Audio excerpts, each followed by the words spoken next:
Well, been doing a little woodworking in the shop. Finally getting the garage kind of cleaned up, and I've been building my nukes. I plan on building about 10 to 15 of them this winter, so I wanted to build one and get all the measurements and make sure everything was right so I can do the mass cuts all at once and then do assembly at once. So anyhow, this is what I came up with right here. So no screen on the bottom board. I can always drill one or cut one if I choose to go that route. So right now I'm not going to go with screen bottom boards. Simple rabbet joints right here for the boxes, and I used a router to put the handles right here in place. Oh, hang on, let me get something. All right, I'm back. I just wanted to get something to show you. But anyway, yeah, I used the router, a technique I saw on online, which was actually very simple. Explaining it is probably going to be hard, so I'll just have to do a video when I get to that point to show you. I didn't try to line up my screws or anything to make it look perfect, but I will do that when I go to produce many of these. But anyway, so very simple here. I'm doing this one-handed here. Let me see. So here's the bottom board. I made a bad cut, so I had to patch that up by using two pieces, but when we get to going with them, there'll only be one piece there. And if I want to do some ventilation from the screen bottom board, I thought I can drill a big hole here in the bottom and then just somehow or other cover the hole as needed. And then I'll go back, I'm going to put the box back on top. The other thing I need to do is, it's not real even back here in the back. Doesn't square up very well, so I need to kind of build a jig to square it all up when I assemble it. So now, will bees go in it? Yes, bees will go in it. The bees will not care that my work is not perfect, but it's not terrible. I mean, I've seen a lot worse. I've done a lot worse. All right, so just made this telescoping cover. This will need to be painted, and then I'm going to put that sheathing over top of it. Looks like I also need to knock that nail in. But basically, I just used brads all along the top, screwed it in on the ends like that. I should probably put a couple of brads in there as well, just for the fun of it. And then, like I said, I'm going to put aluminum sheathing over that, so that's no big deal. This is the inner cover I came up with. So one of the things that, since I'm streamlining this process, one of the things I had to figure out was how I'm going to feed. And I just don't like the idea of open feeding. I like reduced entrances. And I figure if you put feed right here, now probably not a big deal if we got a nice flow and everything, and you just established all the nukes, or if all the colonies in your bee yard are pretty equal strength. If you put feeders in the entrance, probably not going to be a big deal. But man, if you got any big colonies or feral colonies around, and you've got a tiny little 5-frame nuke here and a feeder right here, that's going to be a problem in my opinion. So I like to put the feed away from the entrance. So what I've got configured here is so I put a ventilation hole up here. This will never be covered. If the bees want to cover it, that'll be up to them. It's their prerogative. They can do that if they want. I do need to make this a little bit better than it is. I'll show you what I mean by that. But so the idea here, here's the other thing. I also have the option for an upper entrance right here. I just put small little 1/4 inch slot. I did my homework, did some research. Bees can get through a 1/4 inch slot, and I don't think that will be difficult to guard. So if I have the bottom reduced, this reduced, I don't think that's going to be terrible to open. I will probably only use it during a flow. Also, just so you know, this is not intended to keep bees in 5-frame boxes. My goal for next year is to stack these. These will be my brood builders, because my goal next year is expansion. So I'm going to go off of what some people a lot more experienced than I am say, that bees will build up faster vertically than they will horizontally. So, and I've heard that from more than one. I've never heard anybody say they'll build up faster horizontally. Now, I've heard them say they'll build up good horizontally, which is why, like Dr. What's his name, Leo Sharshakin. He's a Russian biologist, I believe, and he's been studying bees, and he collects wild swarms only, puts them in horizontal hives. In fact, he's got the website, horizontalhive.com. He's a big proponent of horizontal hives, but he doesn't like to go into his colonies much, so he only checks his colonies once a year, and he goes off of that philosophy. No big deal. He's not trying to make any money off of his bees or expand his apiary much, anything like that. That's not his goal. My goal next year is expansion. So I'm going to be stacking these 2, 3, 4, maybe even 5 high. I plan on attempting next year to build up 2 or 3 of these boxes strong and then super them and see if I can get any kind of honey production. There's a fellow on YouTube, can't remember his name right now. I don't think he has his own website, but Woolly Bee Apiaries, I believe. Anyway, he's got a friend, the foul-mouthed beekeeper, and he is foul-mouthed, by the way. So if that offends your ears, you might want to watch it, or not watch it. But he's a really good beekeeper, and he runs, I believe, like 90% 5-frame equipment.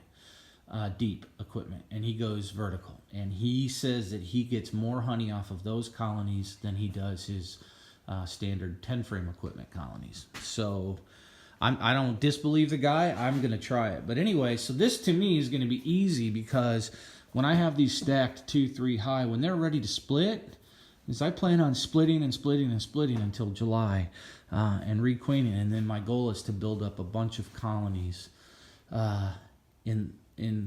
with new queens going into winter next year.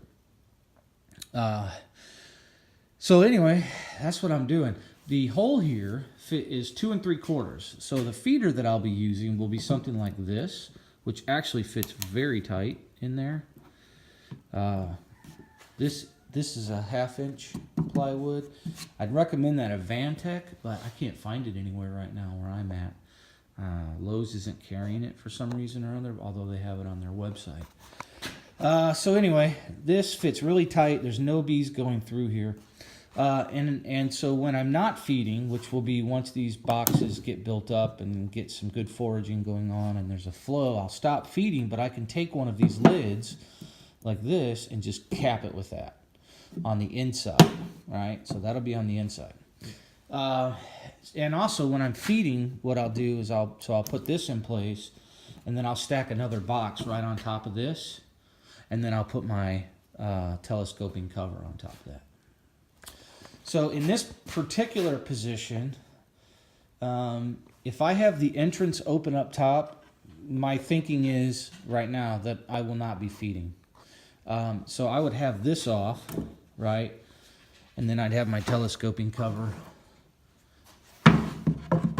on like that, and we'd be good to go. In a situation where I would be feeding, and so here again is my thinking, and I'm just thinking, I don't know that I'm right, but this is my philosophy based on what I know after 1 year of beekeeping, which probably isn't much. In this case, if I'm feeding, I'll be feeding this way. So I'll have this cover. Oh, by the way, 1/4 inch, there's 1/4 inch shims in here. all the way around. This is 1/4 inch all the way around. That just increases the bee space a little bit. This right here is definitely just prototype stuff. It needs work. I'm probably going to use this 1/4 inch all the way around here and just staple that in. I'm a little worried about the strength of this. I didn't have any, if I can find some 1/4 inch staples, that might work too. I'm going to try that out, but as of right now, I don't have any. But this would be the position that that it would be in if and this would be capped, like I said, and then if I'm not feeding, right? So you still have some airflow because the air will be coming out of here, and because this is open up here, the air will be traveling out like that. And you can semi-regulate it, not much, but you can semi-regulate it because I built the telescoping cover with some flexibility there. So if I wanted to kind of shut that airflow off, I can push it back like that. I could also shut the opening off if I wanted to, like that. You know, say there was a robbing situation and it wasn't looking good, I could come in here and just close that up. Wouldn't be an issue. Okay, so that's one way of doing it.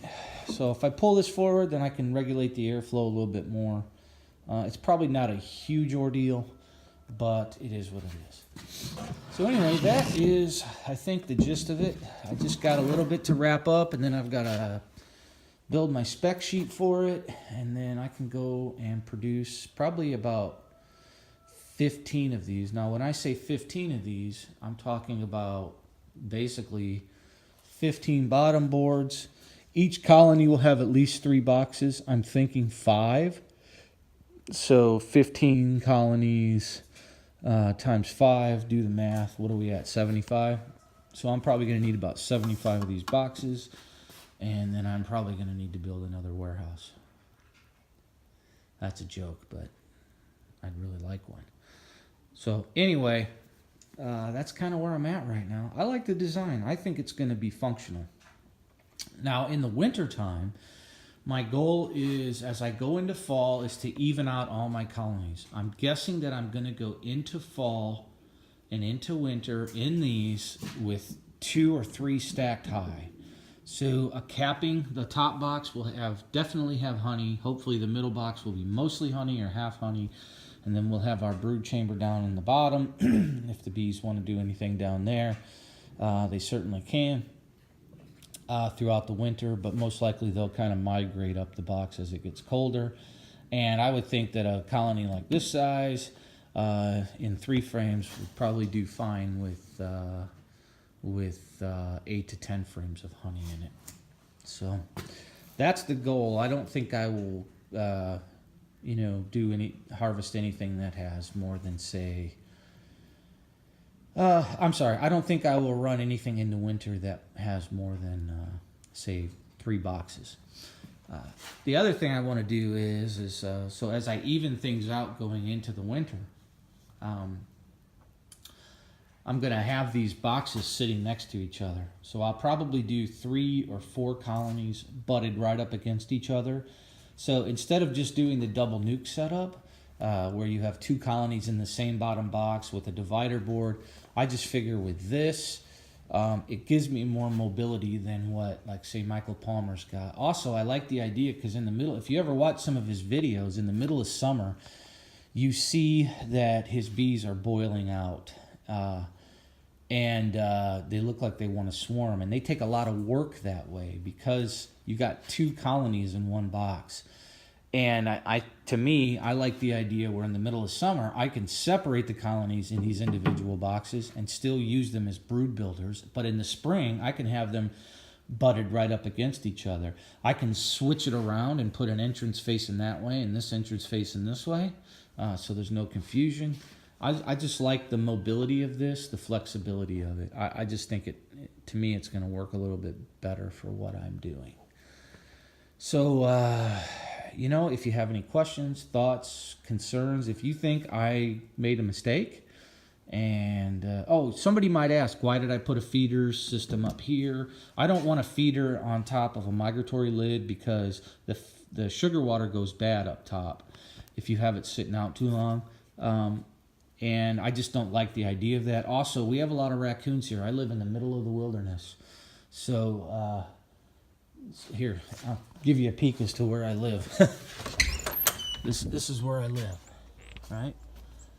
If you look around, that's where I live. I'm in the middle of a couple hundred acres of forest.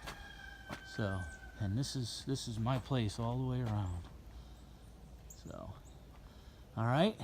So, you know, you kind of get an understanding as to the wildlife here. I don't have any bear, thank God, but we do have coons and we do have possums and stuff, and coons would go to that sugar water. So anyway, I don't want to feed like that. I just think it invites robbing. I think there's an advantage to putting the feed inside. The other option would have been to use frame feeders in here. But I don't like frame feeders because that's one less frame I can have, right? So think about my goal for next year. My goal for next year is expansion. The only way to expand is to get brood. You've got to build brood. You want to make queens, and you want to make new colonies. You have to have bees, and the only way to get bees is you got to have a queen that lays, and you got to have brood. And one less frame in this box is I can't even remember the number, but thousands and thousands of bees that I'm missing out on because I've got a frame feeder stuck in here. So I don't like that option at all. However, I do agree that the feed should be inside the colony. So that is my thinking here. Anyway, I think I'm probably getting long-winded now, but I don't know. I just thank you for watching. Again, if you have any input, you think, hey, Brad, you can improve something, let me know. I'd love to know it. I'd love to know if there's something I can improve, do better on, because I know a lot of you guys are very innovative and very helpful. So anyway, that's it. Signing off. Take care.